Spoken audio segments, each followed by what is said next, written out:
They printed the newspapers before the game had even kicked off.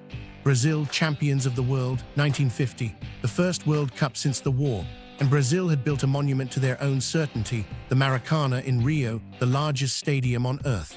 On the final day, almost 200,000 people poured inside. Because of the tournament's unusual format, the final was not really a final. It was the last game of a group, and the maths was simple. Brazil only needed a draw against Uruguay to be crowned champions. They looked unstoppable. They had just demolished Sweden 7-1 and Spain 6-1. A victory song had already been written. 22 gold medals had been engraved with the names of the Brazilian players. The mayor of Rio gave a speech before kickoff, calling them champions.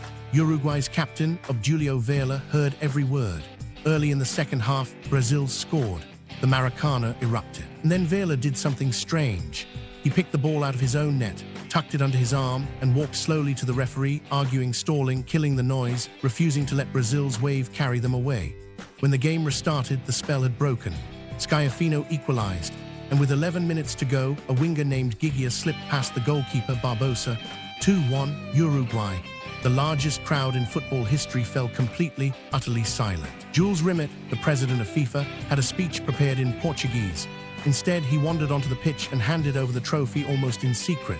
In Brazil, the grief was bottomless. Newspapers reported fans dying in the stands, and the goalkeeper, Barbosa, a black man in a country that wanted someone to blame, was made the scapegoat for the rest of his life. 43 years later, he said, "In Brazil, the maximum sentence is 30 years, but I have served 50. Brazil never wore their white shirts again. They were seen as cursed. A competition was held to design a new kit, and from the ashes of the Maracanazo came the most famous jersey in the world, the yellow of Brazil. One goal, a nation's silence, and the birth of a legend." Follow Football Footnotes, the stories football forgot.